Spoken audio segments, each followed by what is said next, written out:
Shalom à tous. Vous savez, il y a ce qui définit le temps par rapport à un cycle.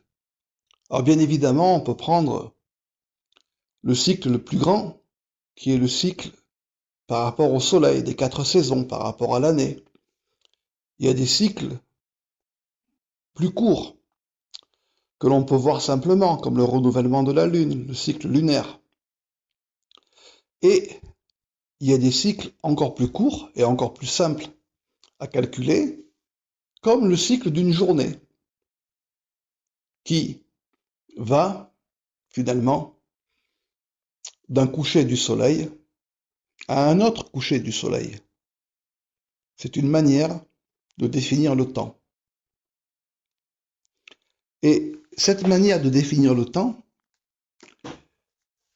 bien évidemment, l'homme se tient sur la terre, il a ses pieds sur la terre. Donc on peut voir cette course du soleil, on peut la voir comme étant un arc de cercle, mais on peut aussi la voir d'un point où il se lève à un point où il se couche. Or, 2 points, c'est la mesure générale de construction minimum. Et à partir de là, on peut tracer une droite. Et bien évidemment, l'homme se trouve au centre. Il est au centre de la création et au centre du temps. Donc à partir de là, on obtient une droite, un point de départ, coucher du soleil, un point d'arrivée, un autre coucher du soleil, et un point où l'homme se tient entre les deux. Finalement, une droite avec un point. Cela correspond à une voyelle. Ça correspond à un kamatz, qui a pour son A, une voyelle. Qu'est-ce qu'une voyelle? Qu'est-ce qu'une consonne? Une voyelle est ce qui permet le passage de l'air. Ça ouvre la glotte et ça permet à l'air de pouvoir circuler. Donc elle amène un mouvement, la voyelle. Et donc ici, cette voyelle qui est faite d'un point de départ, un point d'arrivée et un point au centre, donc une droite et un point, ce kamatz et ce rapport au temps, c'est bien évidemment le rapport que l'on va avoir avec le Shabbat, qui procède un peu avant le coucher du soleil et un peu après le coucher du soleil. Donc, la voyelle, la pulsation, le dofek, correspondant à Shabbat, et cette voyelle qu'on appelle kamatz. Or, cette voyelle, ce kamatz, comme il est lié finalement au mouvement du soleil, au mouvement de la lumière, or c'est la lumière sur la terre qui passe sur l'homme qui va déclencher son ombre. Or l'homme, il est fait B'Tselem, à l'ombre du même, à l'ombre de Dieu. C'est comme si finalement, s'il n'y avait pas cette ombre, s'il n'y avait pas ce minimum de voile, s'il n'y avait pas ce réceptacle, on ne pourrait rien recevoir. Il faut un minimum de réceptacle. La Torah, c'est un feu sur un feu, et c'est un feu noir, c'est un réceptacle là aussi, c'est une autre forme. Tout ça pour vous dire que si vous retournez les lettres de Kamatz, vous obtiendrez Ayad, la main. La main. Dans le mot Yad, c'est un Yud et un Dalet. Il y a bien 14 degrés. Ceci nous renvoie, bien évidemment, à un Torah Tracham, Daf Pechet, et aussi d'autres Torah Tracham, comme le Resh Yud Dalet, et aussi l'ensemble de ce qui a été écrit dans le Harizal, et aussi dans le Shara Kavanot, bien évidemment du Harizal, dans les Sidura Rashash, qu'il y a 14 degrés qui s'élèvent le Shabbat. Il y a aussi, comme on l'a dit dans les cours précédents, 14 harmoniques qui partent d'un et, qui partent de l'endroit. Donc, il y a cette notion d'élévation.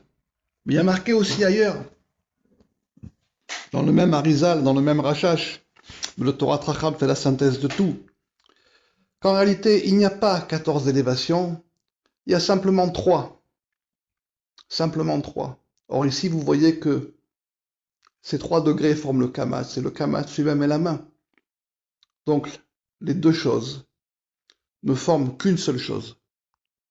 Si on va sur cette même route, comme l'homme est créé, B'Tselem, à l'ombre du même, mais que la dernière lettre du mot homme, c'est aussi un même, la dernière lettre du mot monde, c'est aussi un même, un 40 en valeur numérique. Les travaux de Shabbat sont 40 moins 1. C'est ce que nous enseigne une braïta dans la Mishnah, qu'on retrouve aussi dans le Zohar. Il y a différentes explications pourquoi 40 moins 1, notamment dans l'Yerushalmi. Néanmoins, 40 moins 1, ça vous fait le mot tal, rosé. C'est ce qui est censé apporter le minimum de vie et ce qu'on appelle la bénédiction. Ici, on n'a pas été vers quelque chose qui est directement de l'eau, mais quelque chose qui est plus subtil et qui est nécessaire à la vie. Or, ces 3 points, début, fin, par rapport au cycle du soleil, l'homme au milieu, sont vus ici comme 3 points. Donc en hébreu, un point c'est un yud, il y a un point en haut, au milieu et en bas. Donc chaque point vaut comme sa propre valeur, 10, plus le nombre de points, vous obtiendrez 39.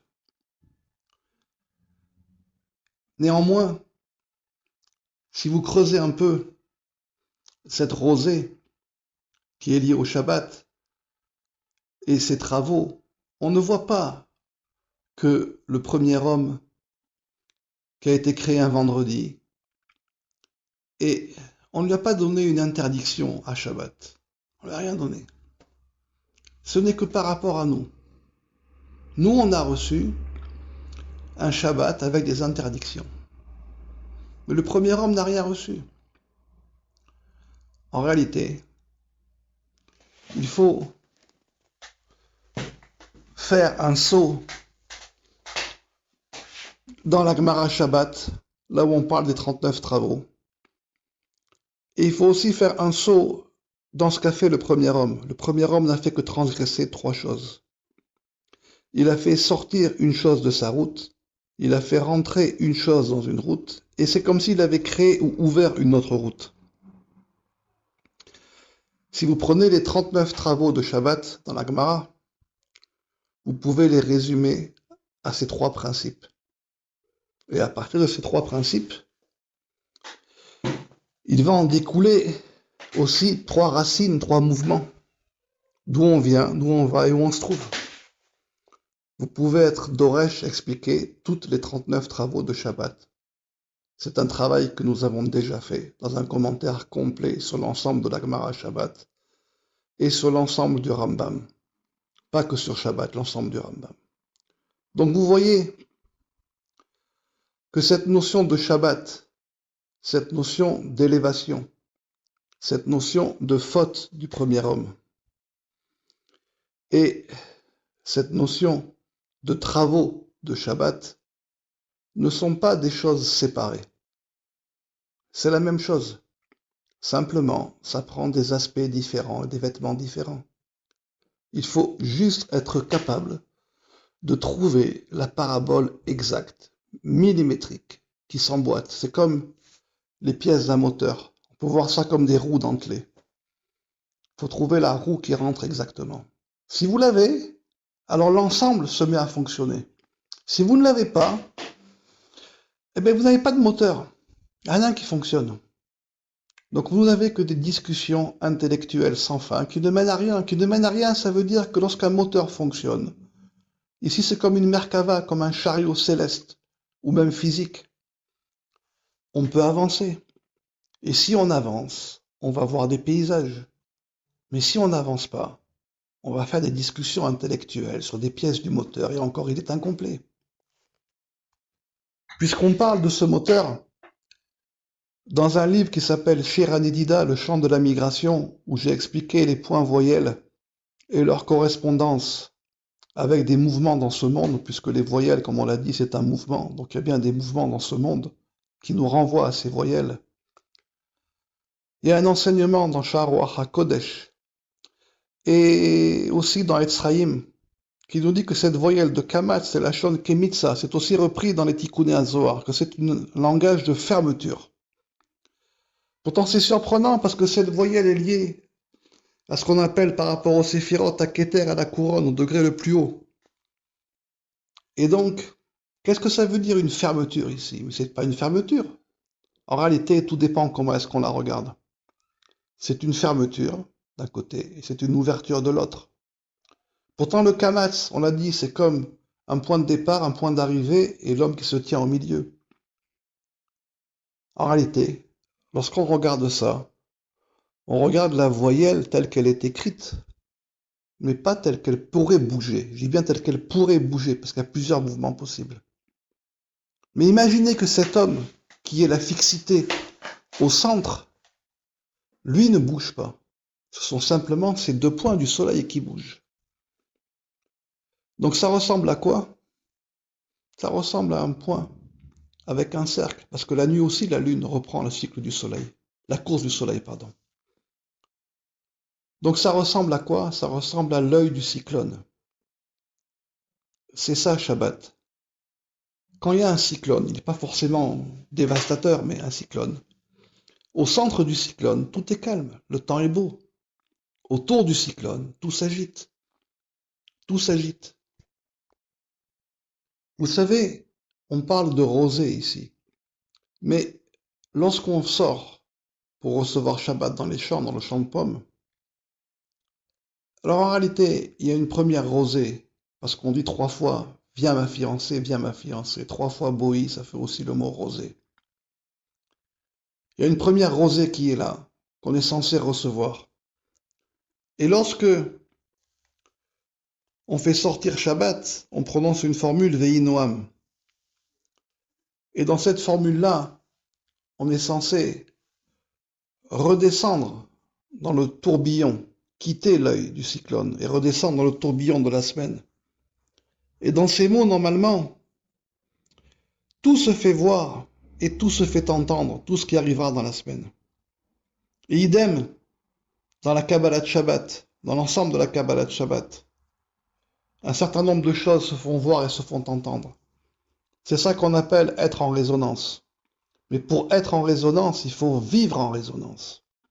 Si vous ne vivez pas en résonance, vous ne serez jamais en résonance.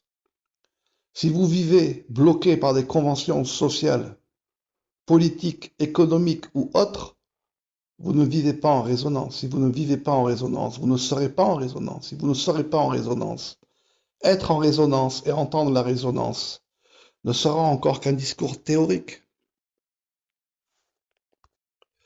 Et donc, c'est la raison pour laquelle, comme on a dit que cette résonance, elle est aussi liée à l'homme du fait qu'il soit au centre, mais en réalité c'est un centre actif. C'est pour ça qu'il ne faut pas lire le centre en hébreu comme merkaz, mais kezerem, comme un courant, comme un vent. Un courant qui passe dans l'air, un courant qui passe dans la mer, comme il y a marqué à Noten Bayam Darer, qui a donné une route dans la mer. Kezerem. Ce courant, c'est ça qui a marqué Mizmor, les David Mizmor. C'est pas Mizmor, c'est Mizerem, c'est de ce courant. Le roi David nous a enseigné comment faire pour attirer la shrina devant nous et comment faire lorsqu'il ne l'avait pas. Il avait un autre courant. C'est ce que je vous dis. Si vous voulez être en résonance, il faut vivre en résonance. Et parfois, pour cela, il vous faut des instruments pour pouvoir travailler avec, autres que l'intellect. Donc, comme vous pouvez le voir, ici, en quelques minutes, avec des mots simples, qui sont tirés de la parabole 2012, Mizmor chez les Yom HaShabbat, qui ne fait, selon les formats, qu'une dizaine de lignes. Vous avez ce qu'est une parabole, ce qu'est un résumé clair, un véritable enseignement. Vous savez, m'asseoir et vous lire et vous traduire n'a aucun intérêt. Aucun intérêt. Ça, vous pouvez le faire tout seul. Un véritable enseignement, ce n'est pas cela. Un véritable enseignement, c'est quelqu'un qui vous enseigne au-delà du livre. Au-delà du livre. Quand le livre se ferme, commence la vie qui va avec, ce qu'on en a tiré. C'est quand la feuille tombe qu'elle commence un autre cycle pour nourrir la terre et l'arbre. Donc ici, la parabole se termine comme cela, elle dit, si ton cœur est sage, alors tu comprendras de ce chant. Qu'est-ce que 1 point? Qu'est-ce que 2 points? Et qu'est-ce que 3 points? Peut-être arriveras-tu à danser avec elle. Peut-être ton chant fera entendre son chant. Et ils ne feront qu'un. Je vous souhaite un Shabbat Shalom à tous, une bonne réflexion à tous sur cette pulsation du Shabbat qui n'est qu'une seule et unique chose. Une seule et unique chose. Entre tout ce que le Zohar a dit sur Shabbat, entre tout ce que la Gemara a dit sur Shabbat, entre tout ce que le Rambam a dit sur Shabbat, entre tout ce que le Harizal a dit sur Shabbat, tout ce que le Rashash a dit, tout ce que le Torah Tracham a dit, ce n'est qu'une seule chose. Ce n'est qu'une course du soleil avec un homme en son centre. À partir de là, tout devient possible. Cela correspond à l'œil du cyclone, comme on l'a expliqué dans Shirani Dida.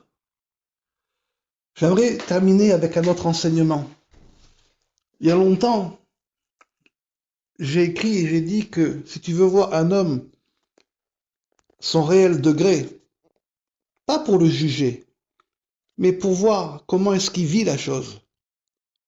Alors, s'il t'invite à sa table un Shabbat, va voir comment il vit un Shabbat. Si son Shabbat, ce n'est qu'une suite d'interdictions, alors il est sur la barrière, en train de discuter, il n'est pas au centre. Vivre la chose, c'est autre chose. Bonne réflexion à tous. Shabbat Shalom.